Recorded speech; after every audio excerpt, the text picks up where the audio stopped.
Well, this week we're finishing up our journey with the prophets, from the early prophets to the prophets during the exile, and then with Malachi, prophet after the exile, sort of representing the latter prophets and the last prophet in the list of prophets in the Bible. And last week we considered the Malachi. It was sort of a preacher of unfinished business. Things just hadn't worked. The temple hadn't worked. Returning to Palestine hadn't worked. And so it was just a set of half a dozen questions that the Jewish community were dealing with in that period of time. And it was during the Persian Empire, so between the time of Malachi and the time of Jesus, we have the Greek Empire under Alexander the Great. We have the Roman Empire, and those two incredible empires really left the Jewish community in this 300-year period or 400-year period as sort of they distanced themselves from any thought that there could ever be a Hebrew empire or a Jewish empire. That was off the table. And then the Jewish reluctance to affirm the divinity of the Roman emperor distanced themselves from the Roman Empire. And at the time of Jesus' life, the Jewish leadership was really facing what they thought could be extermination of them as a people. And of course, then after Jesus died, the Romans did destroy the temple. There was a battle, a famous battle that sort of left the Jewish people with their only identity was that they held fast to their belief in God, belief in the one God, Jehovah, as the one true God. And they had rituals and feasts and practices that supported them in their belief in the one true God. Otherwise, they just endured Roman citizenship. So it was in that context along came Jesus. Now, Jesus was fully aware of all the religious writings. Remember, Malachi was just one of those writings. And he certainly was aware of Malachi because he addressed those 6 questions that Malachi had that we dealt with last week. Jesus dealt with those. He dealt with the meaning of love, the faithfulness of God. He dealt with the issue of respect. He dealt with sacrificial giving, the story of the widow's offering. He addressed the hypocrisy of religious leadership and the people. And Jesus continually pounded away that the problem is that we have all of these wonderful beliefs about Jehovah and the God of love, but we don't behave our beliefs in how we treat fellow human beings. He said, we just don't behave our beliefs. And that was sort of the myriad of ways that Jesus addressed the issues that Malachi surfaced in his 6 questions. But the primary influence of Malachi on the life and teachings of Jesus, as I sort of read through the preachers and read through Jesus' teachings, is what we discussed last week, that our relationship with God is directly related to our relationship with people, with other human beings. And Malachi sort of planted the seed that the human relationships are intimately connected to our relationship with God. And therefore we sort of coined the phrase, the beloved community, the kingdom of God, is what Jesus talked about all the time. That was the beloved community, because all the kingdom of God is the reign of love. And so this was Jesus' crux of his teaching, and he took this concept of the beloved community of the human race and made it into his way of life. Jesus taught and lived that when you relate to another person, you're relating to God. He called people to follow him in this reign of love lifestyle, the reign of agape, remembering that it wasn't an emotional love, the eros in Greek, it was agape, the sacrificial, caring love for each other was essential to our covenant with our God. And so Jesus went about his life asking people, inviting people to follow him. And to follow him meant that they had to be committed to and expressive of agape in their relationships with each other, and therefore people would know what their relationship with God was, because the God of love mandates that those who follow Jesus must also love. Now, when we look at the beloved community and that phrase, it's important to realize that we're sort of looking back into Jesus' life from the 20th century, if you will, because the beloved community is a concept that's taught not only through the 2,000 years since Jesus lived, but also today, and was lifted up. We talked about it 2 or 3 weeks ago, I think, in terms of the thought of Martin Luther King. He talked about the beloved community. And so here this seed that was planted by Malachi became a way of life for Jesus, and continues to be a dream, an understanding of what it means for us to pray the Lord's Prayer.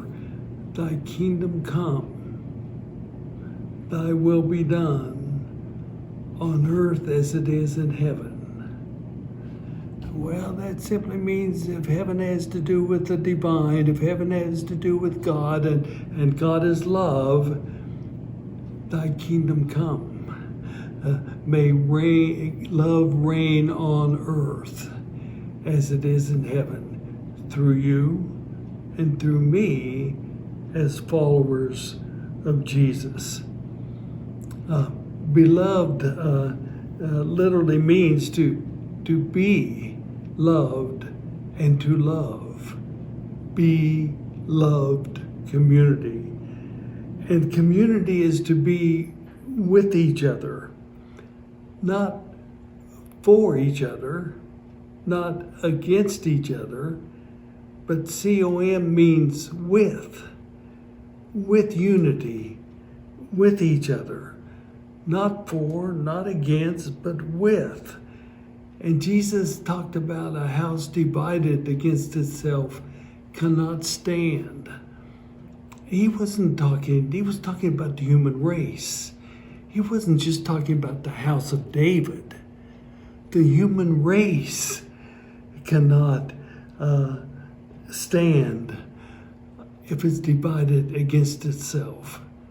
And throughout history, as we have discovered that and discovered that today, remember that this wasn't just for the house of David. Jesus said God so loved the world. So Jesus' way of life wasn't just for the Jewish community or just for the non-Jewish community in the area of Palestine, but it was for the Mediterranean. It was for Egypt. It was for all the known world and all the people of the world, that the human race can become a beloved community through the portal of agape. This is what Mahatma Gandhi, our tremendous spiritual leader in India, was all about. He was about agape, about sacrificial and love for one another. And you've heard me quote before that when Gandhi was asked why he was not a Christian, and he said, I'm not a Christian because of Christians.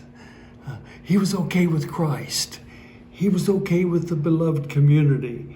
He was okay with sacrificial and caring love. He just had a problem with Christians. When we talk about the beloved community, one of the quotes I ran across recently in my reading is from John Meacham, who is the presidential historian. He writes books about presidents and other people. But he writes, consider these two words, beloved community. Beloved meaning not hateful, not violent, not uncaring, not unkind. That's what beloved means. And community means not separated, not polarized, not locked in struggle. The beloved community is an all-inclusive world society based on simple justice, the values, the dignity, and the worth of every human being, and that is the kingdom of God. It's as good a definition of the beloved community that was a way of life for Jesus. And I simply want to reflect with you today on the fact that this is so relevant for the church today. Through the centuries, the church, as the beloved community, has not been based on agape. It's been based on agreement, which has an understanding of law and what is right and what is wrong, formulated in creeds, formulated in doctrines. When I was beginning my ministry, conservative churches were growing, other churches were not, and there was a book entitled Why Conservative Churches Are Growing. And the author very accurately, he was a sociologist, very accurately reflected that the reason why conservative churches were growing was, and not the mainline denominations in America, that's what he was talking about, was because conservative churches were homogenized. Everyone agreed. They agreed with each other. And the beloved community, based on agreement, really becomes a sect, thriving on being separated, thriving on being apart, being against or for, depending on what you thought. It becomes an elite community based on answers, not questions. And that's been part of the history of the church. But on the other hand, there's always been a segment of the faithful church through the centuries that the beloved community is based on God's mission of love, not whether or not we agree with each other. And even though we disagree, we join hands in the divine mission of love into the world, that where there is hatred, we can sow love. Where there's violence, we can sow love. Where there's separation, we can sow love. And so the beloved community was what Jesus took from Malachi when he mentioned in Malachi 2:10 the importance of how we treat each other, made that a way of life, and his disciples were invited to follow him in the beloved community, in the way of love. Then 70, then the marginalized, then more, and after his death and resurrection, the book of the Acts of the Sent Ones, the Acts of the Apostles, was the story of the early beloved community that were following Jesus, indeed, by following the way of love.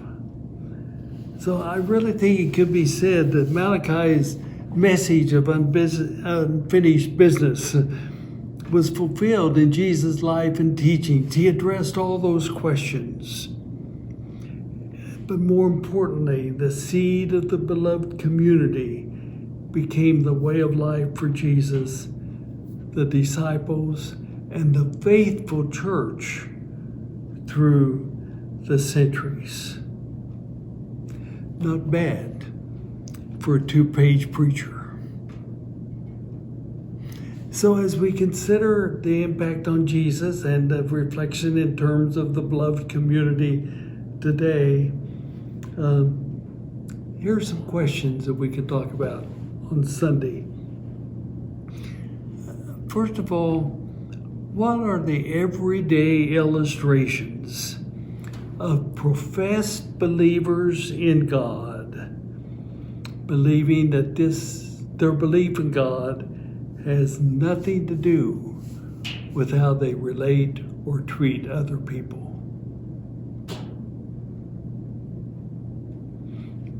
Another question that sort of has to do with our own denomination. How do you respond to the criticism of the United Methodist Church that as a church we don't know what we believe? Another question. What is the role, if any, of doctrine and creeds in the beloved community? Finally, in our culture, in which individualism is a cherished value, does the invitation to be a part of a beloved community fall on the deaf ears of individualism? I think that probably will be enough for us to talk about on Sunday. Thank you.